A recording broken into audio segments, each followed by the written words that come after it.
Shalom Bapak Ibu yang diberkati Tuhan, kita jumpa kembali dalam FF Osaka, Filmon Wongso Fellowship obrolan santai keluarga Allah. Malam hari ini kita akan bersama-sama belajar firman Tuhan yang akan dibawakan oleh hambanya, Pastor Juni Bale dari Makassar, yang akan membahas Matius 22 ayat yang ke 34 sampai 40. Silakan Pastor yang akan menyampaikan firman. Baik, selamat malam Bapak Ibu dan saudara-saudara. Malam hari ini kita akan belajar bersama-sama dari Injil Matius pasal yang ke-22 ayat yang ke-34 sampai dengan ayat yang ke-41 40. Jadi Bapak Ibu, malam hari ini tema firman Tuhan adalah ajaran hukum kasih itu membentuk akan setiap karakter kita, ya, atau implementasi pengajaran hukum kasih bagi pembentukan karakter. Ya, saya percaya bahwa bagian ini seringkali kita dengar, bagian ini seringkali kita baca. Namun sebelum itu, mari kita membacakan firman Tuhan ini di dalam Matius pasal yang ke-22 ayat yang ke-34 sampai dengan ayat yang ke-40. Demikian firman Tuhan, hukum yang terutama.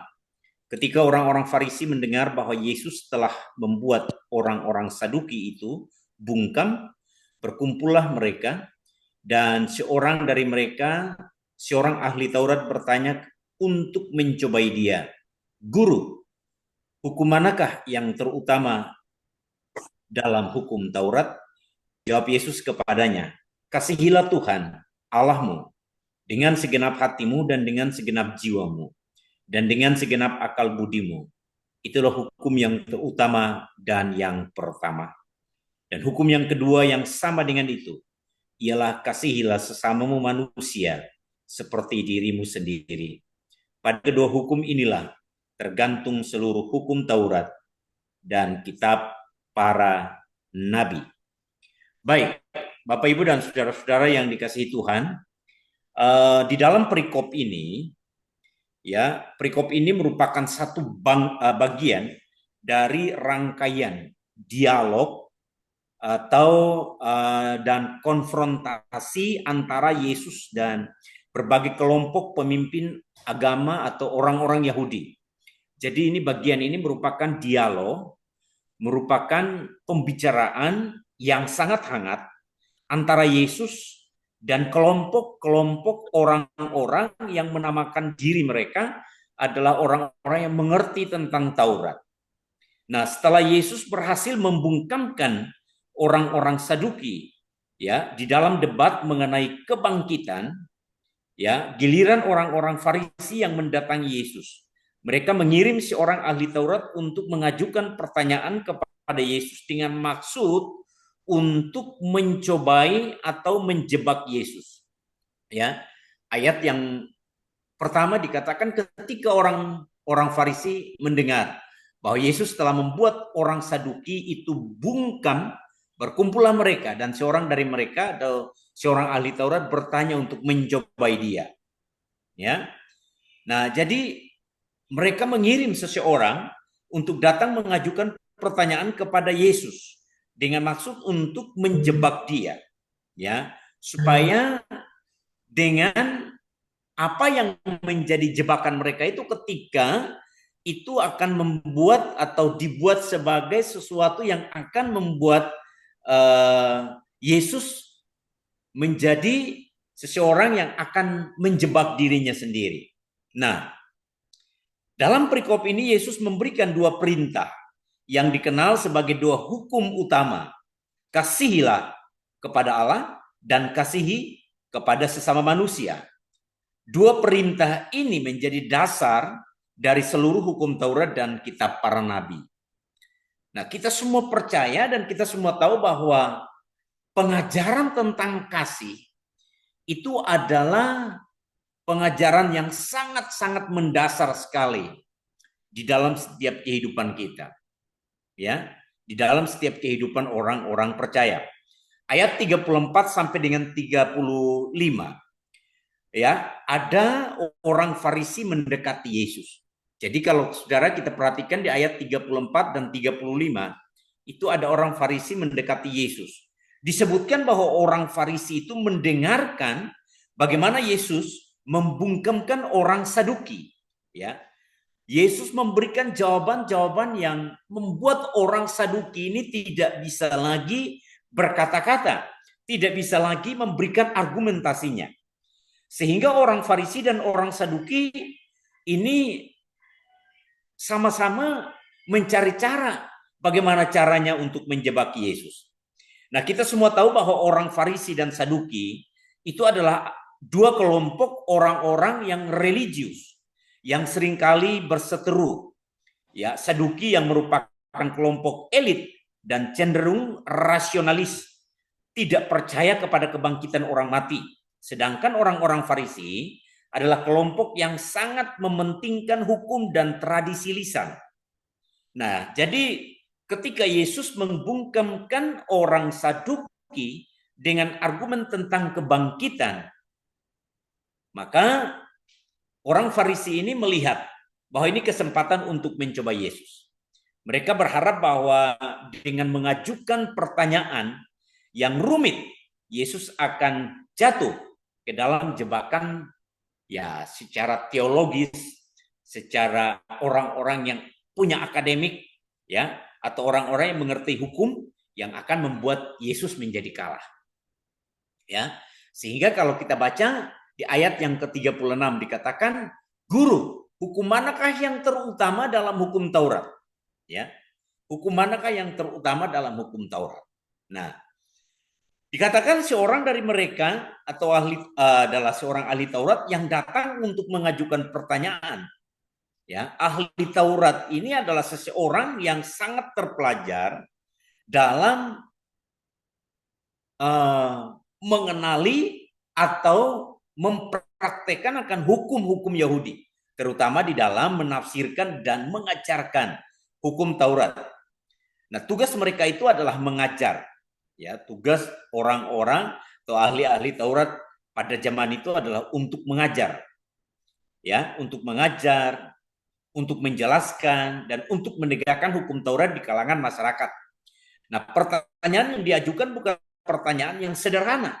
Itu dimaksudkan untuk menguji kebijaksanaan Yesus dan memancing jawaban yang bisa diperdebatkan atau dipersoalkan.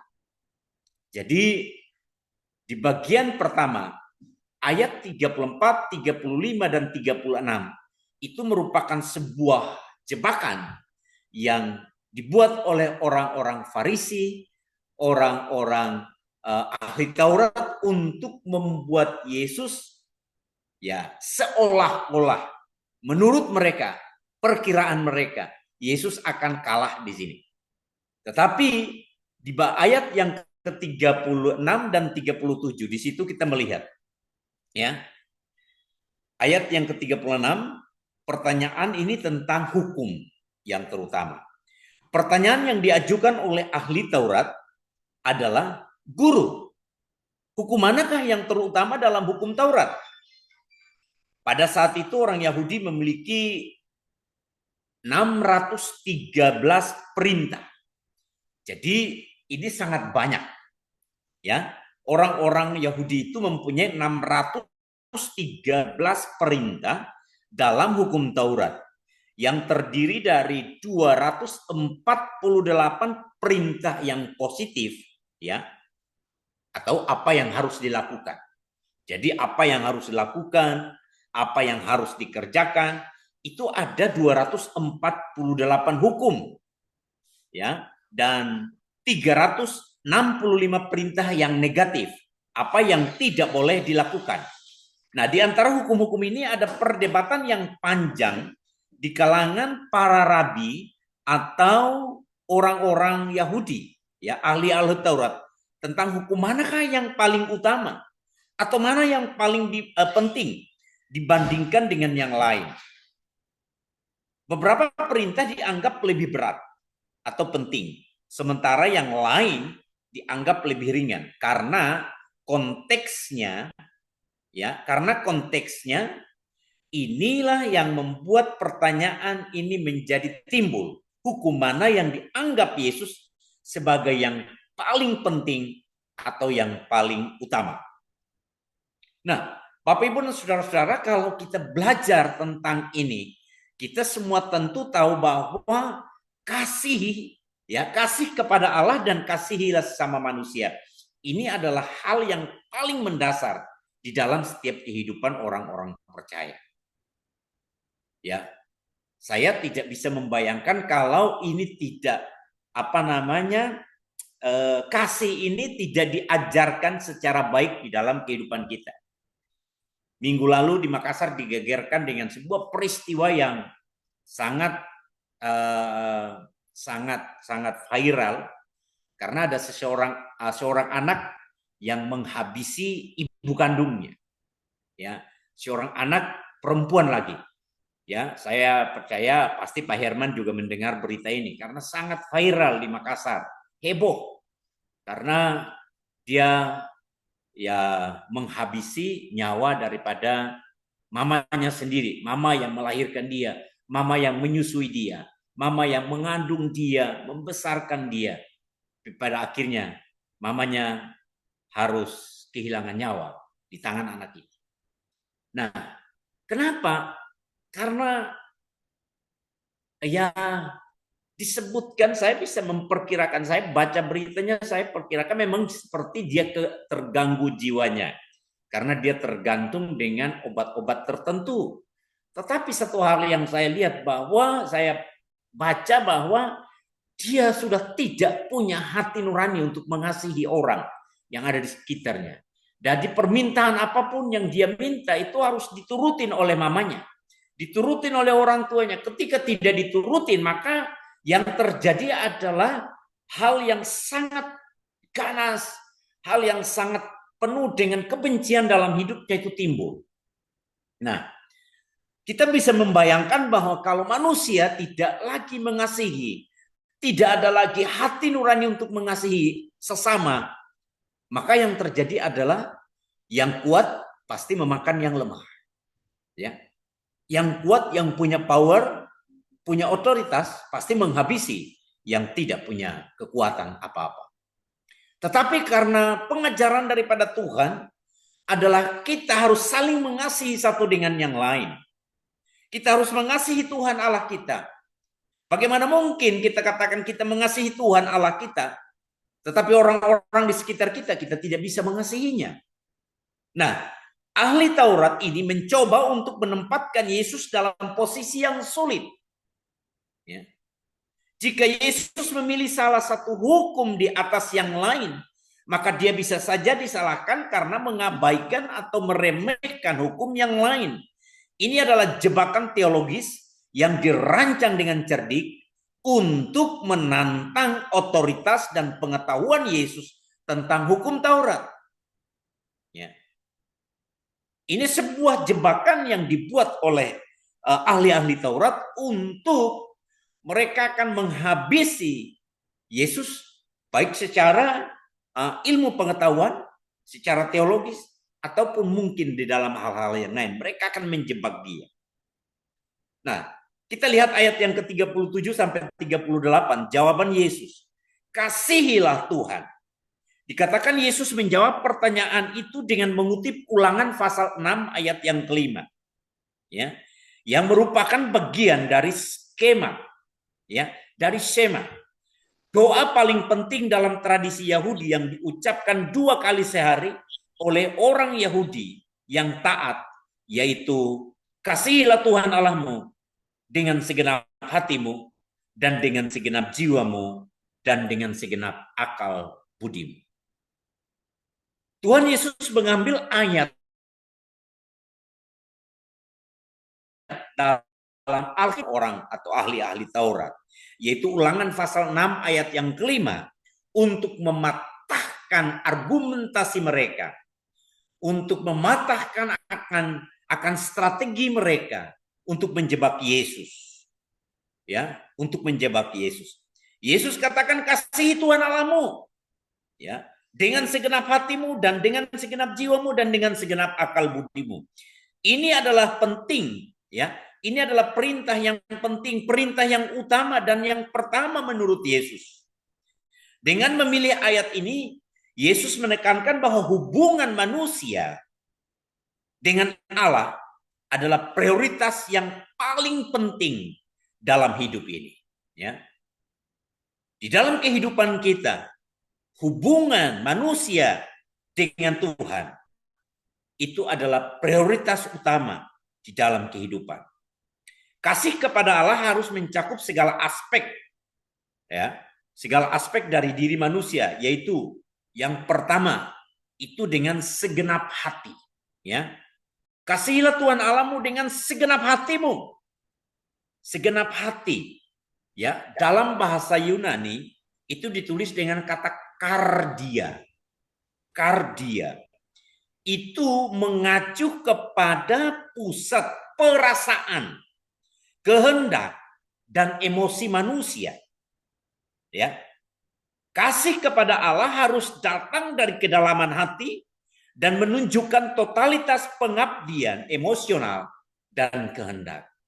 Ya, kasih kepada Allah itu dengan segenap hati, ya, dengan segenap perasaan, ya, dengan segenap kehendak dan emosi manusia untuk mengasihi Tuhan, ya, mengasihi Tuhan dengan sungguh-sungguh, ya, dengan sungguh-sungguh di dalam setiap kehidupan kita.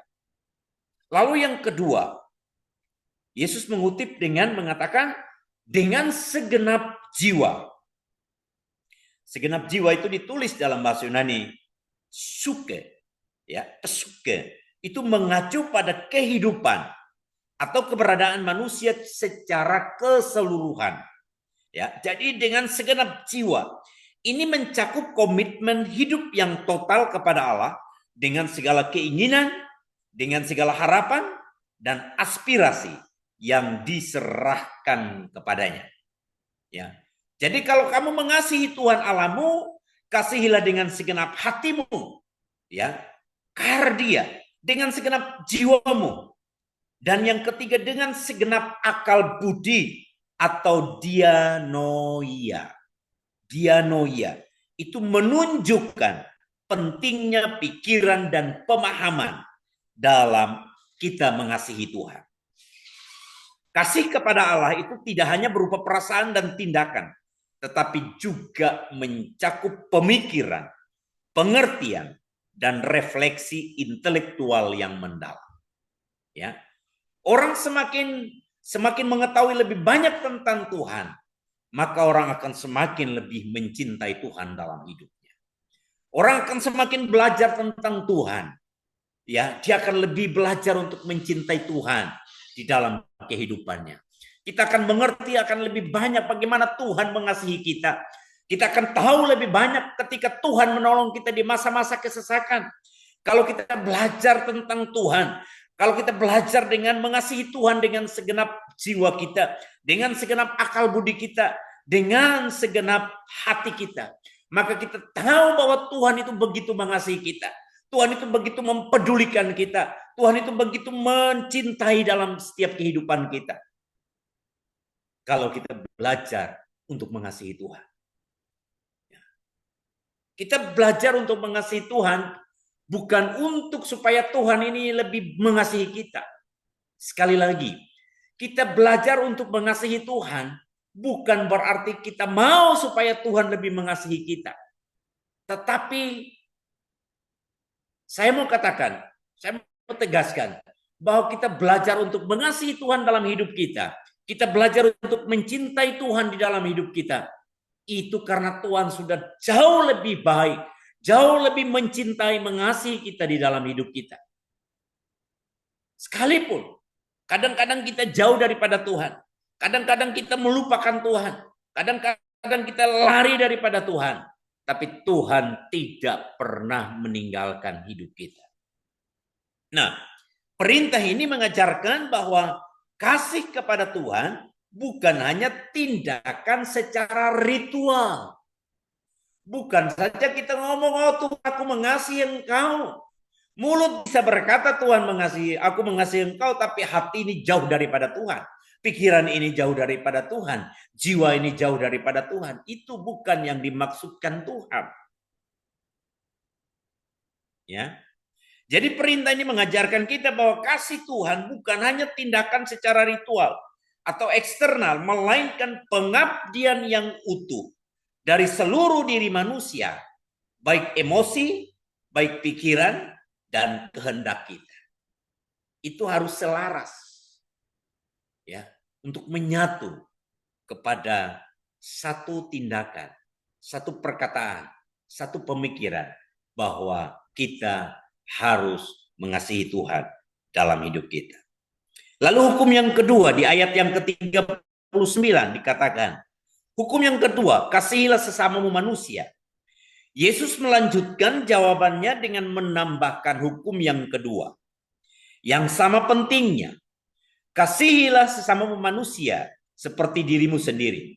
Perintah ini diambil dari Imamat pasal yang ke-19 ayat 18 yang menunjukkan bahwa kasih kepada sesama manusia adalah aspek integral, ya, dari kasih kepada Allah. Dua hukum ini tidak bisa dipisahkan satu dengan yang lain.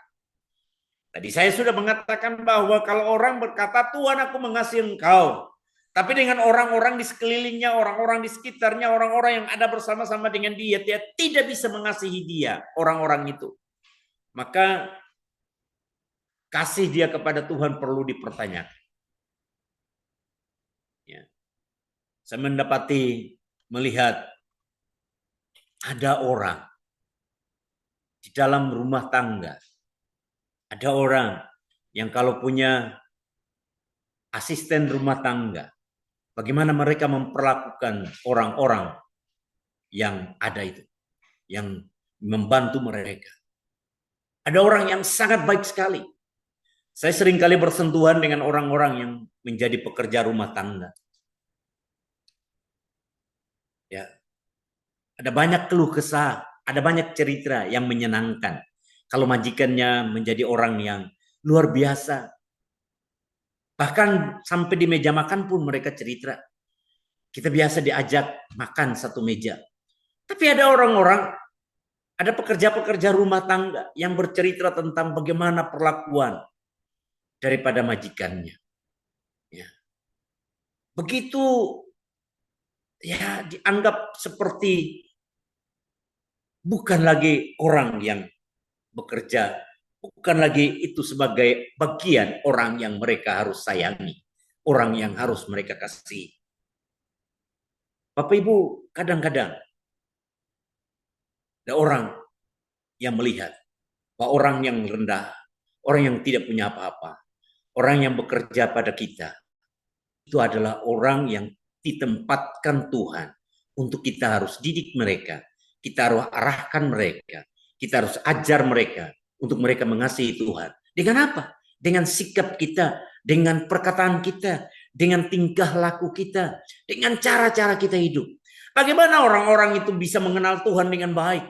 Kalau majikannya, kalau orang yang dia tempati untuk bekerja tidak memperlakukan dia dengan baik.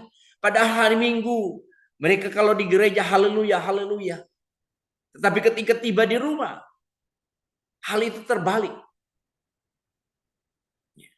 Saya biasa berkhotbah di gereja dan saya selalu katakan bahwa yang mengetahui sifat karakter hidup saya, cara saya hidup, cara saya berdoa, cara saya melakukan apapun, cara saya menunjukkan cinta saya kepada Tuhan adalah orang yang paling dekat dengan saya, yaitu istri dan anak-anak saya. Mereka tahu bagaimana saya mengasihi Tuhan, bagaimana caranya. Kita berdoa bersama-sama. Ketika kita mendapatkan hal apapun, mendapatkan berkat daripada orang, saya cerita kepada istri dan anak-anak, ayo kita doakan orang ini. Ayo mari kita berdoa untuk keluarga ini memberkati kita dengan mereka memberikan kita uang, mereka memberikan kita barang. Kita berdoa untuk mereka. Malam sebelum tidur kita berdoa untuk orang-orang. Saya punya komitmen Bapak Ibu. dari beberapa tahun yang lalu sampai hari ini. Setiap hari Senin, saya mengambil waktu setiap hari Senin. Saya mendoakan orang 10 orang. Itu lewat handphone, lewat HP, lewat WA. Saya membiasakan diri saya. Sekalipun kadang orang itu saya tidak terlalu dekat, mengenal mereka dengan dekat. Tetapi saya mengirimi doa untuk mereka. Saya percaya bahwa kita tidak tahu apa yang terjadi, pergumulan apa yang terjadi dengan orang-orang yang ada di nomor-nomor atau nomor WhatsApp yang ada di dalam handphone kita. Tapi mungkin ketika kita berdoa untuk mereka, ada hal yang Tuhan singkapkan. Mungkin mereka dalam keadaan masalah. Bapak Ibu, kasih kita kepada Tuhan, kita tunjukkan kepada orang-orang yang ada di sekitar kita. Kita buktikan bahwa benar kita mengasihi Tuhan.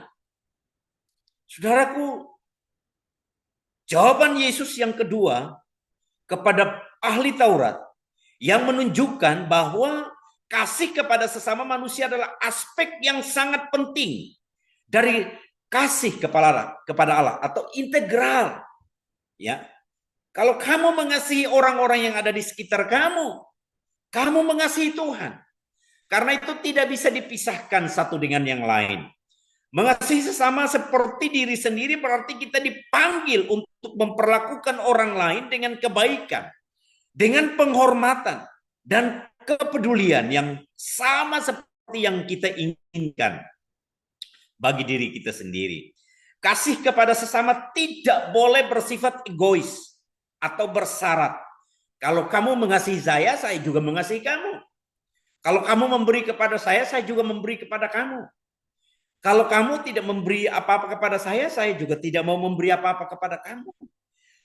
Kasih kepada sesama itu tanpa syarat. Tidak boleh ada syaratnya juga. Melainkan harus mencerminkan pengorbanan dan perhatian yang tulus.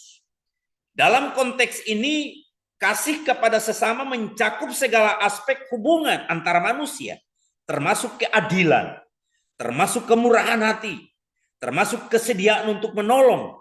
Itu berarti tidak ada tempat bagi ketidakadilan, kebencian, atau dendam dalam hati orang yang mengasihi sesama manusia. Bapak Ibu,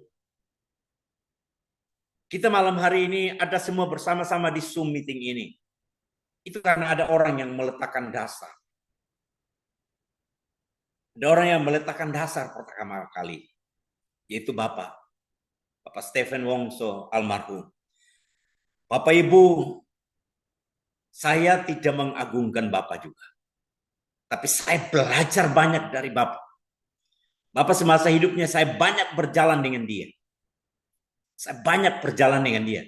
Saya datang ke Makassar itu karena Bapak. Bapak membawa saya dari Jawa datang ke Makassar itu tahun 2006. Dan setiap kali saya waktu dulu memang sibuk karena saya di yayasan. Jadi tapi setiap kali dia telepon saya, Juni saya mau ke sini.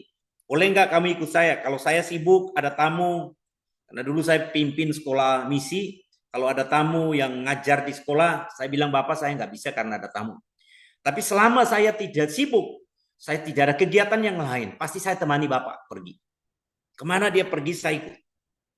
Dan ketika saya di Patimura, itu lebih banyak waktu yang saya bersama-sama dengan dia kalau dia ada di Makassar. Sebanyak belajar. Papa itu orang siapa sih yang dia nggak pernah bantu? Setahu saya, setiap orang tanpa memandang agamanya apapun, agama apapun, dia bersentuhan dengan siapapun.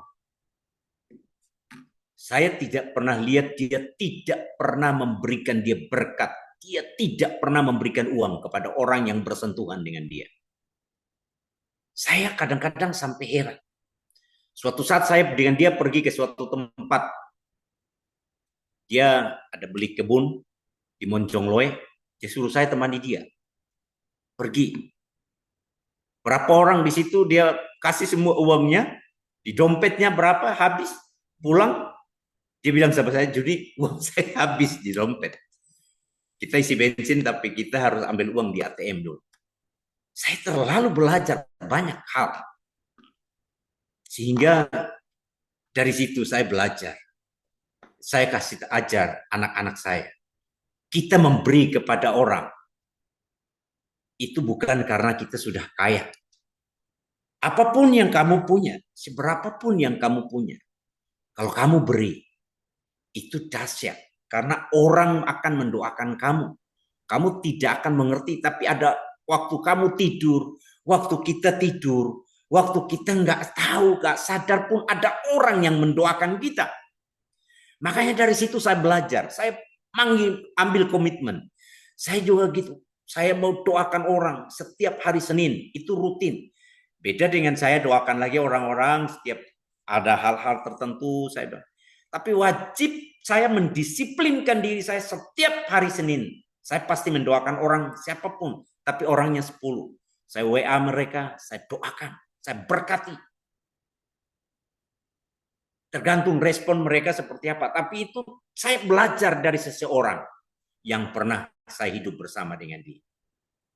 Saya ketemu orang yang di mana saja saya pasti kalau ajak bicara paling 2-3 menit saya ajak berdoa. Karena Pak, saya pernah belajar dari seseorang yang bertemu dengan orang, didoakan, diberkati, tumbang tangan, katakan kata-kata berkat. Ini adalah wujud kasih kita kepada sesama manusia.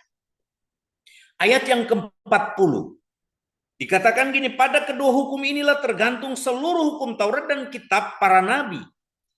Yesus menyimpulkan dengan mengatakan bahwa pada kedua hukum inilah, ya, pada kedua hukum inilah tergantung seluruh hukum Taurat dan kitab para nabi.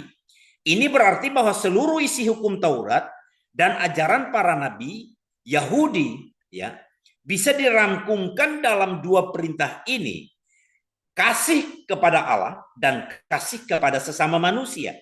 Semua perintah lainnya, baik yang bersifat ritual, baik yang bersifat etika, baik yang bersifat moral, hanya merupakan penjabaran dari dua prinsip dasar ini, yaitu kasihilah Tuhan Allahmu dengan segenap hatimu, dengan segenap jiwamu, dan dengan segenap akal budimu.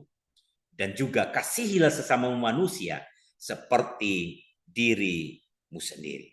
Dengan menyatakan hal ini, Yesus mengungkapkan inti dari seluruh ajaran kitab suci. Kasih adalah dasar, kasih adalah fondasi, ya, dari seluruh hukum dan perintah Allah. Tanpa kasih kepada Allah dan sesama, semua tindakan keagamaan kita itu menjadi hampa dan tidak berarti. Nah, sekarang Bapak Ibu, penerapan di dalam kehidupan orang percaya.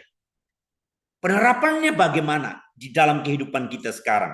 Yang pertama, kasih kepada Allah sebagai prioritas utama.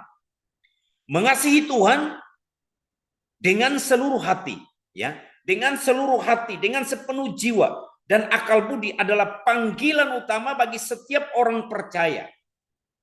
Ini berarti menempatkan Tuhan di pusat hidup kita, menempatkan Tuhan di dalam inti kehidupan kita. Ya. Mencintai Tuhan lebih dari segalanya dan mengabdikan hidup kita sepenuhnya kepada Tuhan. Jadi aplikasinya, penerapannya di dalam hidup kita itu yang pertama, kita harus mengasihi Tuhan, kasih kita kepada Allah sebagai prioritas yang pertama. Prioritas yang utama di dalam hidup kita. Prioritas yang nomor satu di dalam setiap kehidupan kita. Yang kedua, kasih kepada sesama sebagai cerminan kasih kepada Allah. Kasih kepada Tuhan tidak bisa dipisahkan dari kasih kepada sesama.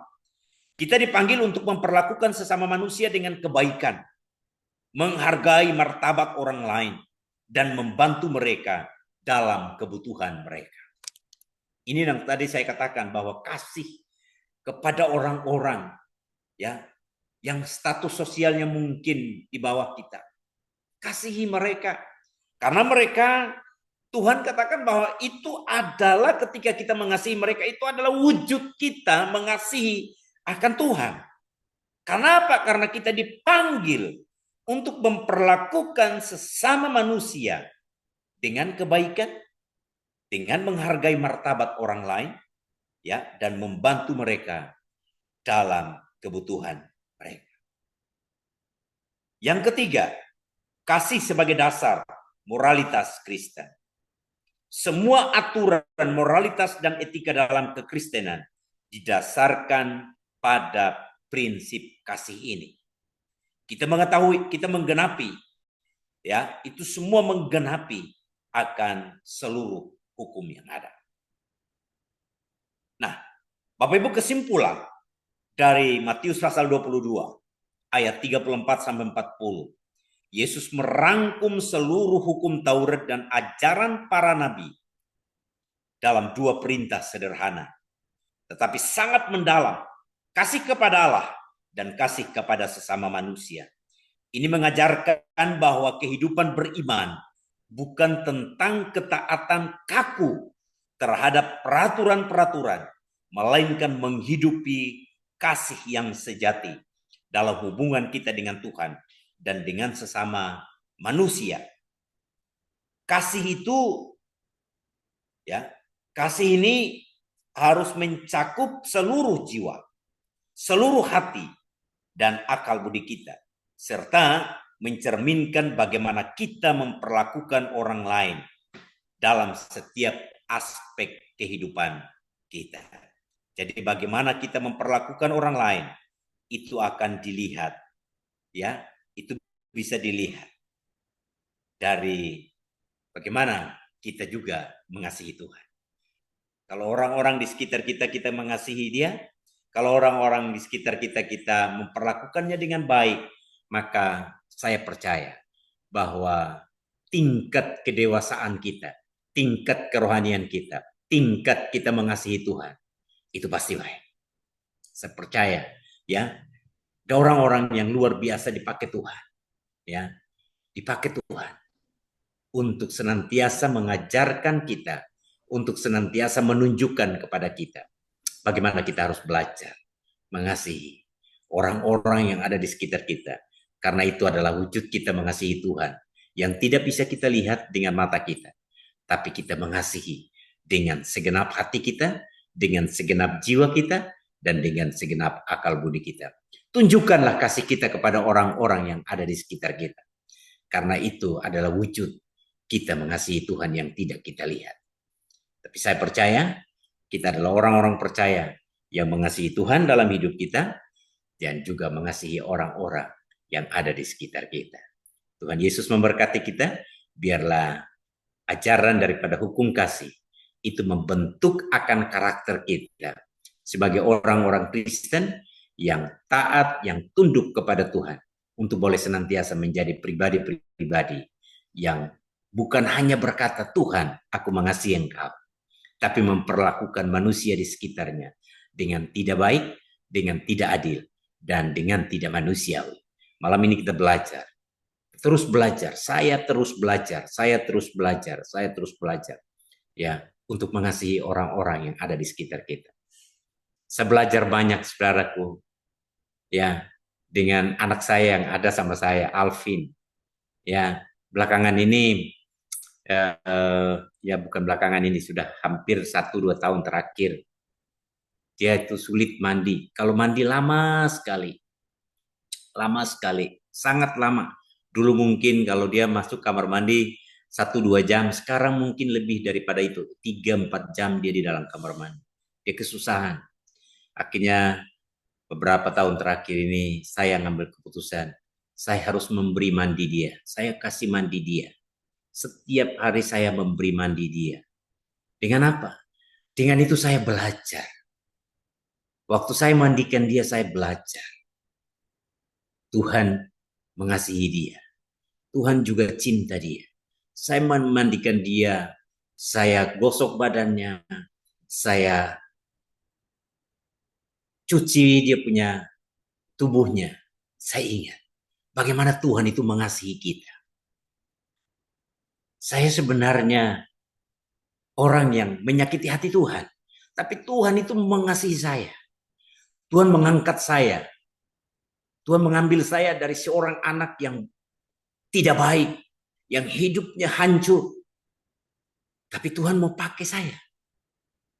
Itulah ketika saya memandikan Alvin dan saya melihat, kadang-kadang dia berkata kepada saya, dia peluk saya, dia katakan, papi saya, dia merasakan bahwa ada orang yang mencintai dia. Dan itulah, kita harus menunjukkan kasih kita kepada Tuhan lewat orang-orang di sekitar kita, di sekeliling kita. Supaya nama Tuhan dipermuliakan. Supaya nama Tuhan diagungkan.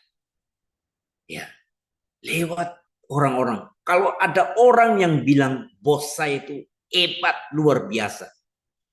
Bos saya itu kalau makan di rumah makan, saya pasti diajak.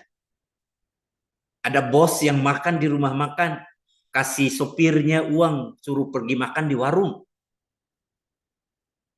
Tapi saya percaya kita semua yang ada di sini, kita mengasihi orang-orang yang ada, yang Tuhan tempatkan di sekitar kita. Kasihilah mereka, karena mereka adalah bagian orang-orang yang Tuhan bawa kita untuk mengasihi mereka. Mereka adalah orang-orang yang Tuhan utus, Tuhan tempatkan di situ untuk kita belajar mengasihi. Ya. Kadang-kadang ada orang yang sulit untuk mengasihi, orang yang tidak sedarah. Ada hubungan apa kamu sama saya? Tidak ada hubungan darah, apapun. Saya biasa ajarin anak-anak saya, kita ada di sini, kita ada di rumahnya Oma Sonya. Itu karena ada Opa Stephen yang menganggap papi sebagai anaknya. Saya bilang sama anak-anak saya gitu, kita ada di rumah Oma Sonya ini karena ada Opa Stephen. Opa Stephen itu menganggap papi itu seperti anaknya sendiri. Apakah ada hubungan darah? Tidak ada. Tetapi apa? Karena dia menunjukkan kasihnya. Menunjukkan kasihnya kepada Tuhan. Juni yang tidak ada hubungan darah dengan Bapak Stephen Wongso dijadikan anak. Tidak anak secara ini masuk dalam warisan, tidak. Tapi diperlakukan seperti seorang anak yang lahir ya dari kandungan rohaninya, yang dia pernah bentuk, yang dia pernah didik, yang dia pernah arahkan, yang dia pernah tegur. Anak bukan berarti tidak pernah ditegur. Mengasihi bukan berarti tidak ditegur. Mengasihi diajar, diarahkan, dididik, ditegur. Supaya apa? Supaya jalannya benar, jalannya lurus. Ya, menuju kepada Tuhan. Jadi malam hari ini Bapak Ibu, saya percaya kita banyak belajar daripada hukum kasih. Karena itu akan membentuk karakter kita menjadi pribadi-pribadi yang mengasihi Tuhan. Bukan saja dengan kata-kata mengasihi Tuhan, tapi tindakan kita, sikap kita akan terwujud di dalam orang-orang yang Tuhan bawa, yang ada di sekitar kita. Tuhan memberkati kita.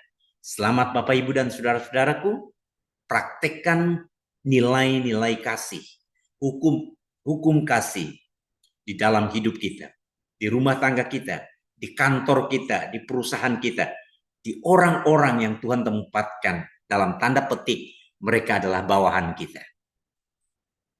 Tunjukkan kasih kita kepada mereka, karena itu akan membentuk karakter kita menjadi orang-orang yang mengasihi Tuhan dalam hidup kita. Tuhan Yesus memberkati kita. Amin.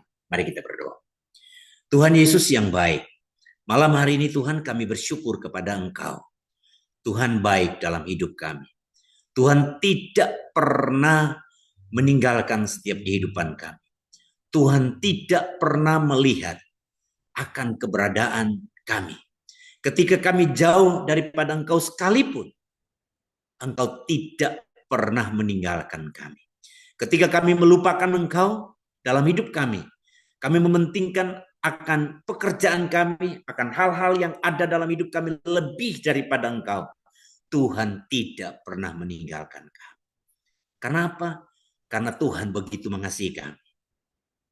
Tuhan Yesus, malam hari ini kami belajar dua hukum, yaitu mengasihi Tuhan Allah dengan segenap hati, dengan segenap jiwa, dan dengan segenap akal budi kami. dan kasihilah sesama manusia seperti kami mengasihi diri kami sendiri. Tuhan, tolong kami. Kadang sulit, tapi kami berdoa di dalam nama Yesus Tuhan, Engkau tolong. Setiap orang-orang yang Tuhan tempatkan di sekeliling kami, baik di rumah kami, baik di kantor kami, di perusahaan kami, siapapun yang bersentuhan dengan kami Tuhan, Tuhan kami percaya bahwa Tuhan tempatkan orang-orang itu. Tuhan bawa kami untuk bertemu dengan orang-orang itu. Tuhan punya tujuan supaya kami boleh membagikan nilai kasih kepada mereka. Tuhan tolong kami, mampukan kami Bapa. Ajar kami semua malam hari ini Tuhan, untuk boleh menegakkan akan firman Tuhan dalam setiap kehidupan kami. Sehingga ketika mulut kami berkata, Tuhan aku mengasihi Engkau, maka mulut yang sama, tindakan yang sama, perkataan yang sama, hati yang sama, jiwa yang sama, itu boleh terpatri untuk mengasihi sesama manusia yang ada di sekeliling kami ya Tuhan. Terima kasih Tuhan Yesus untuk kebenaran firman. Kami tidak mau menjadi orang Farisi. Kami tidak mau menjadi orang Saduki. Kami tidak mau menjadi ahli Taurat yang mengerti firman tapi tidak mempraktekannya, tidak melakukannya. Tuhan kami mau supaya kami benar-benar menjadi pribadi-pribadi yang melakukan firman Tuhan dalam hidup kami. Karena firman Tuhan itulah yang mendidik kami, mengarahkan kami, dan menunjukkan kami jalan yang tepat dan benar ya Bapa. Terima kasih Tuhan Yesus. Terima kasih kami memberkati setiap umat-Mu malam hari ini. Kami yang sudah mendengarkan firman-Mu, baik hamba-Mu yang menyampaikan, kami semua belajar Tuhan, supaya di dalam hidup kami, biarlah nama Tuhan boleh dipermuliakan. Terpujilah nama-Mu ya Bapa Surgawi. Ini doa kami Bapa, di dalam nama Yesus Tuhan. Engkau boleh menyertai kami, di dalam kami berdialog, kami berdiskusi tentang kebenaran firman ini selanjutnya. Terpujilah nama-Mu di dalam nama Yesus Tuhan dan Juru Selamat hidup kami. Kami mengucap syukur dan berdoa kepada Bapa kami di sorga. Haleluya. Amin. Amin. Tuhan Yesus memberkati. Saya serahkan kembali kepada Ibu Ayu. Amin, amin. Thank you, Tuhan Yesus memberkati. Amin. Makasih Pak Juni. Ya, Cici. Berkati. Terima kasih Pak atas Terima kasih firman-Nya. Pastor Juni yang sudah Terima menyampaikan. kasih sama-sama Bu Kristina, Bu Ayu, sama-sama.